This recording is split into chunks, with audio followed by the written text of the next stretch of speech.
Uma casa abandonada, uma história esquecida e segredos enterrados há décadas. Quando dois jovens resolvem explorar o lugar, eles se deparam com segredos perturbadores e algo valioso. Mas será que todos os mistérios foram desvendados ou algo ainda está oculto entre as paredes antigas? Embarque nessa história emocionante agora. E se você já conhece o nosso canal, e quer nos ajudar a continuar te emocionando com mais vídeos, peço que nos ajude apertando o botão de gostei. Vamos ao vídeo. Em uma cidade tranquila onde nada de emocionante jamais acontecia, algo verdadeiramente inacreditável estava prestes a se desenrolar. A antiga casa dos Almeida, abandonada por décadas, estava situada na periferia da cidade, cercada por mato crescido. A casa tinha um telhado inclinado com telhas vermelhas e tinta branca descascada. Suas janelas, há muito tempo esquecidas, estavam encobertas por uma camada de sujeira e poeira, e havia um estranho brilho amarelado nas cortinas que davam uma aparência assustadora. Todos na cidade evitavam a casa até que, um dia, a curiosidade tomou conta de dois adolescentes locais, Bruno e Lara. Os dois amigos sempre foram exploradores por natureza. Não tinham medo do assustador, do sombrio ou do que poderia ser perigoso.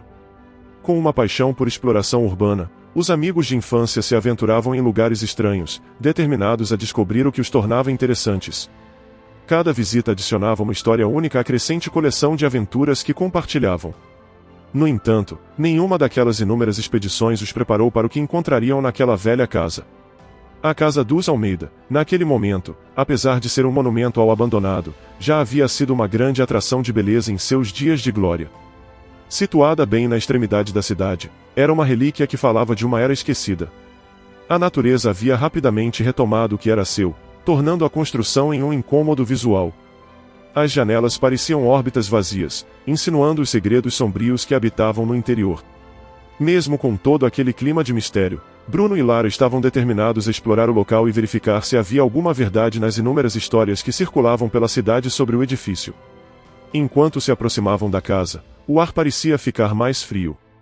A dupla, sempre aventureira, puxou os casacos para mais perto de seus corpos, tentando afastar a sensação de desconforto causada pela temperatura em queda. Bruno brincou, dizendo que parecia que a casa estava soltando um suspiro gelado. Eles riram da ideia absurda e continuaram avançando. O portão velho e enferrujado rangeu com um som sinistro quando eles o empurraram para entrar. O som ecoava pelo jardim cheio de mato e folhas secas, criando uma atmosfera ainda mais tensa. Quando chegaram na porta da frente, Lara de repente parou. Ela olhou por cima do ombro de Bruno e tremeu. Sua reação incomum fez com que ele também parasse, olhando-a com curiosidade, tentando entender o que havia capturado sua atenção. Sussurrando, ela disse que tinha certeza de que viu alguém dentro da casa, se escondendo.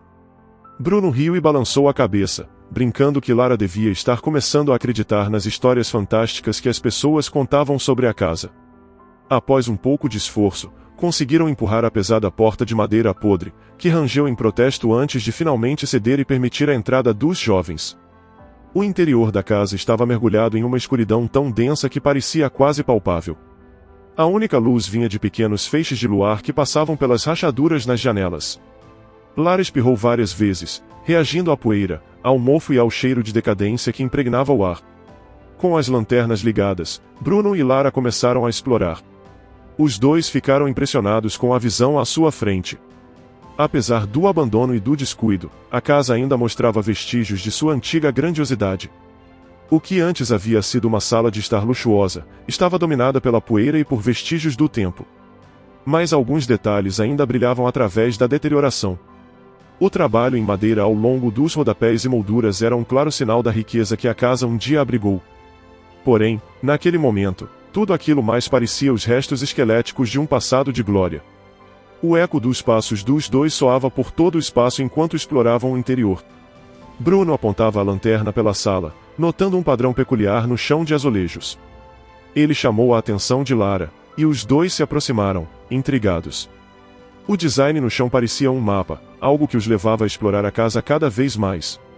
Eles seguiram o padrão, passando por corredores e salas adjacentes, cada uma revelando mais detalhes sobre o passado sombrio daquele lugar. As paredes estavam cobertas por papéis de parede desbotados, que se desprendiam em longas tiras, revelando a argamassa rachada por baixo. Móveis cobertos por lençóis empoeirados pareciam fantasmas silenciosos, com suas formas lançando sombras assustadoras. A exploração os levou até a biblioteca. A sala cavernosa e escura lembrava um cenário de filme antigo, cheia de anos de negligência e segredos esquecidos. Prateleiras enormes de livros empoeirados ocupavam a sala, com espaços vazios que indicavam que alguém havia começado a empacotar os volumes antes de abandonar a tarefa. O cheiro de papel envelhecido e mofado impregnava o ar, fazendo Lara espirrar mais uma vez. Na biblioteca, eles descobriram um retrato de um homem idoso, de expressão séria, segurando um cachimbo. O retrato dominava a sala, e os dois ficaram hipnotizados pela figura imponente. Seria o Sr. Almeida, o antigo proprietário da casa? A curiosidade tomou conta. Decidiram remover o quadro da parede para olharem mais de perto, e por trás dele, descobriram um cofre embutido. O cofre parecia antigo, com uma combinação de números que giravam em um dispositivo enferrujado. Os dois jovens tentaram várias combinações aleatórias, mas o cofre permanecia fechado, frustrando suas tentativas. Bruno, olhando novamente para o retrato que haviam retirado, notou algo interessante. O mesmo padrão que os havia levado até a biblioteca estava sutilmente integrado à base do retrato. E incluía um número. Com um brilho de esperança, ele rapidamente digitou a combinação no cofre. Com um clique satisfatório, o cofre finalmente se abriu. O entusiasmo tomou conta da dupla enquanto eles puxavam o cofre, revelando seu conteúdo. Dentro dele, havia uma coleção de documentos antigos e um livro grande com capa de couro, coberto de poeira. Era óbvio que aqueles itens estavam ali há muito tempo. Com cuidado, Bruno e Lara folhearam o livro, que parecia ser um diário. Nas primeiras páginas, os escritos revelavam a vida de um homem chamado Carlos Almeida, um dos homens mais ricos da cidade em seu tempo. O diário começava a contar a história de sua família e os desafios que enfrentaram. Enquanto passavam as páginas, o diário ficava cada vez mais intrigante. As anotações de Carlos falavam de um segredo escondido, mas Lara insistiu que eles deviam começar a ler desde o início para entender melhor o contexto. As anotações no diário eram espaçadas, às vezes com diferença de semanas, ou até meses. Logo no começo, ele mencionava o medo de uma guerra que se aproximava.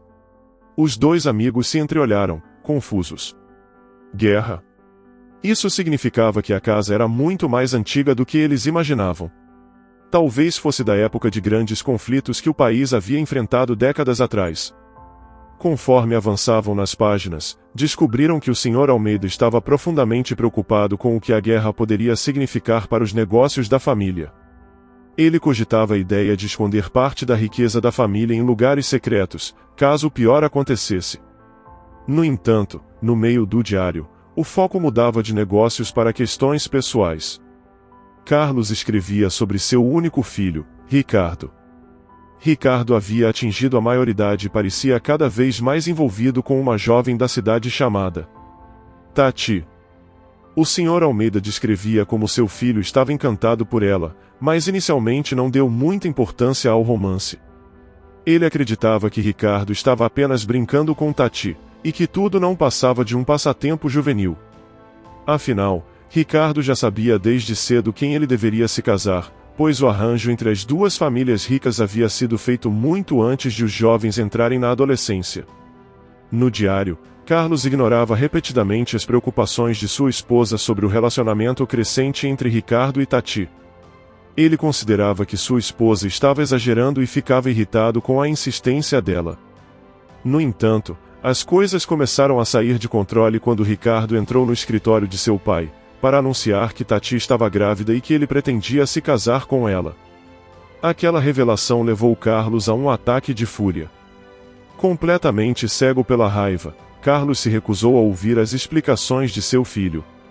Ele ordenou que Tati saísse de sua casa imediatamente, e decidiu que Ricardo precisava de disciplina. Para garantir que seu filho não ficasse preso ao que ele considerava ser um erro, Carlos o enviou para o serviço militar, acreditando que isso o faria voltar à razão. Enquanto Ricardo estava no exército, longe de casa, Carlos aproveitou a ausência do filho para intimidar Tati. Ele forçou a jovem a escrever uma carta a Ricardo, mentindo que havia perdido o bebê e que tinha se casado com outro homem para manter sua dignidade perante a sociedade. Além disso, ameaçou arruinar a vida de Tati se ela tentasse manter qualquer contato com Ricardo ou com a família Almeida. Carlos, decidido a manter as aparências, até financiou um falso casamento para Tati, enviando a certidão de casamento falsificada para Ricardo no quartel. Quando Ricardo recebeu a notícia da perda de seu filho e do suposto casamento de Tati, ele ficou devastado. Apenas 2 semanas após aquela dolorosa revelação, Carlos recebeu a notícia de que seu filho havia sido morto em combate. O luto foi pesado e destrutivo para a família. A esposa de Carlos, completamente destruída pela morte do filho, entrou em uma profunda depressão que rapidamente comprometeu sua saúde. Carlos escreveu sobre como os gritos de sua esposa, atormentada pelo luto, ecoavam pelas paredes da casa. Os médicos iam e vinham, oferecendo diagnósticos diferentes, mas nada parecia aliviar sua dor. Em meio àquela tragédia, Carlos começou a refletir sobre seus atos. Ele passou a procurar Tati desesperadamente, na esperança de encontrar o neto que ela carregava, mas não havia sinal dela. Ele contratou detetives particulares e usou suas conexões com a polícia local, mas foi tudo em vão. Tati havia sumido, e parecia que ela realmente havia levado a sério a ameaça que ele havia feito anos antes. Enquanto sua vida pessoal desmoronava, o país também passava por momentos difíceis. O impacto da guerra estava devastando a economia.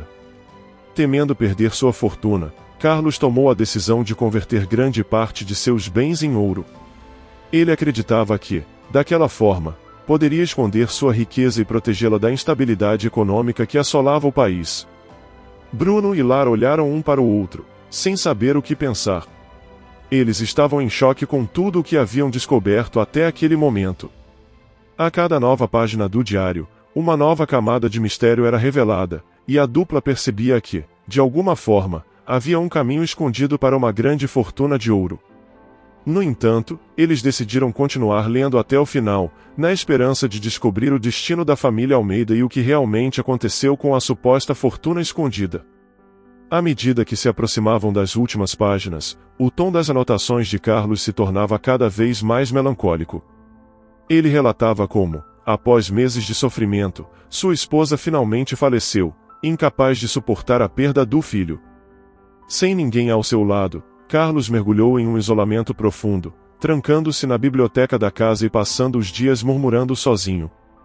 Nos últimos relatos do diário, ele ainda expressava seu desejo de encontrar Tati e o neto, sabendo que o menino era tudo o que restava de Ricardo. Carlos contratou detetives e até policiais para procurá-los, mas nunca conseguiu localizá-los. Em uma das anotações, Carlos mencionava que havia ouvido rumores de que uma mulher parecida com Tati havia dado à luz um menino que ela chamou de Samuel, mas ele nunca conseguiu confirmar a informação ou entrar em contato com eles. As últimas linhas do diário eram de arrependimento. Carlos lamentava profundamente a forma como tratou seu filho e Tati, reconhecendo que, ao tentar controlar a vida de Ricardo, acabou destruindo sua família. Ele escreveu que se tivesse permitido que Ricardo e Tati ficassem juntos, talvez ainda tivesse sua família ao seu lado, e quem sabe, pudesse conhecer seu neto. No entanto, tudo o que restava eram as sombras de um passado amargo. A leitura daquelas últimas páginas deixou Bruno e Lara em silêncio. O peso da história da família Almeida havia alterado a atmosfera ao redor deles. Embora estivessem empolgados com a ideia de uma possível fortuna em ouro escondida, a trágica história de Carlos e sua família trouxe uma nova perspectiva. Nem tudo estava focado na riqueza material. A dor e o arrependimento expressos no diário tinham um impacto muito mais profundo. Decidiram, então, recolher todos os documentos e voltar para casa. Precisavam pensar sobre o que fariam a seguir. No dia seguinte, contaram tudo o que tinham descoberto para sua amiga Lívia, cujo pai, Sr. Antônio, era advogado. Eles sabiam que precisavam de orientação sobre o que fazer com a descoberta. Lívia ficou fascinada com a história, e com o consentimento de seus amigos, chamou o pai para ajudar a lidar com a situação. O Sr. Antônio ouviu atentamente enquanto Bruno e Lara relatavam cada detalhe de sua aventura na casa dos Almeida. O advogado entendeu rapidamente as implicações legais da descoberta, especialmente em relação aos documentos históricos e à possível fortuna. Ele aconselhou os jovens a serem cuidadosos e responsáveis com o que encontraram. A primeira coisa que deveriam fazer, segundo ele, era documentar tudo. O cofre, os documentos, o diário e qualquer outro item de valor histórico. Além disso, ele alertou sobre a necessidade de comunicar às autoridades locais, já que a descoberta envolvia bens de possível relevância histórica e valor financeiro significativo. No entanto, quando Bruno, Lara e Lívia foram até a delegacia da cidade para relatar o que haviam encontrado, foram recebidos com incredulidade. Os policiais riram da ideia de que um diário antigo e algumas cartas pudessem levar a um tesouro escondido. Um dos policiais, sorrindo, disse: "Vocês jovens sempre acham que cada diário velho é um mapa do tesouro, né?" O trio saiu da delegacia com muita frustração e vergonha. Mesmo assim, Sr. Antônio, determinado a ajudar, decidiu tomar outro rumo. De volta ao escritório, o advogado escreveu uma publicação detalhada para as redes sociais, contando a história da descoberta na casa dos Almeida. Ele incluiu fotos do diário, trechos das cartas e um resumo da história da família. Seu objetivo era chamar a atenção para a importância histórica da descoberta, esperando que alguém na comunidade pudesse ajudar a esclarecer mais sobre a família e o tesouro. O post rapidamente ganhou repercussão na cidade. Entre os inúmeros comentários, um se destacou. Era de uma mulher mais velha chamada Rita Almeida. Ela afirmava ser descendente da família Almeida, neta de Carlos Almeida, e estava emocionada com a descoberta.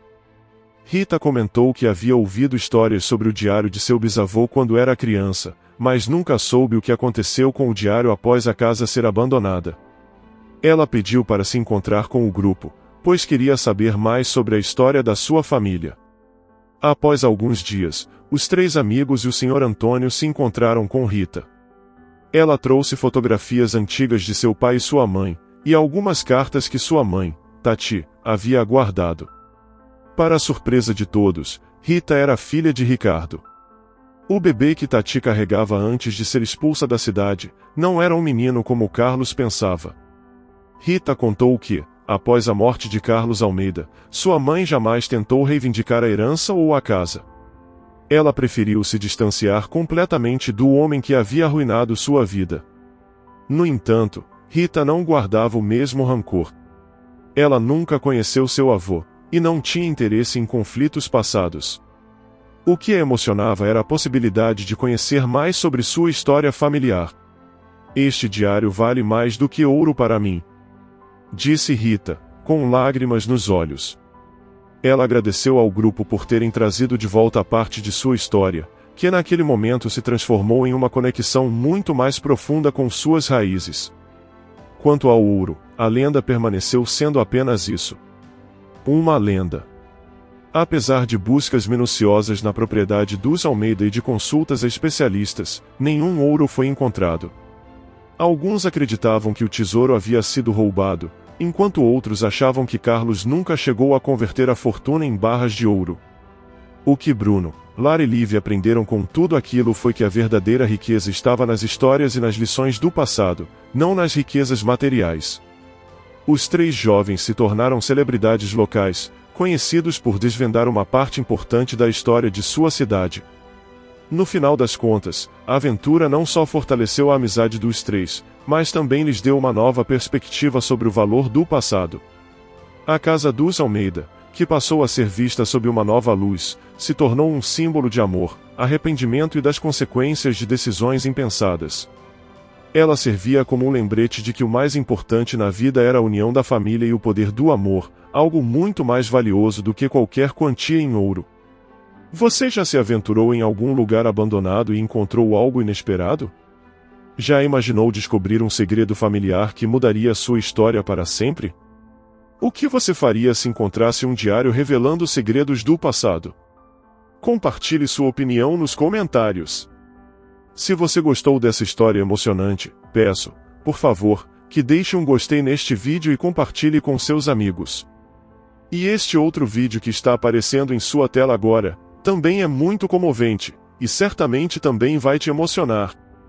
Se inscreva no canal para não perder nenhuma novidade, e até o próximo vídeo.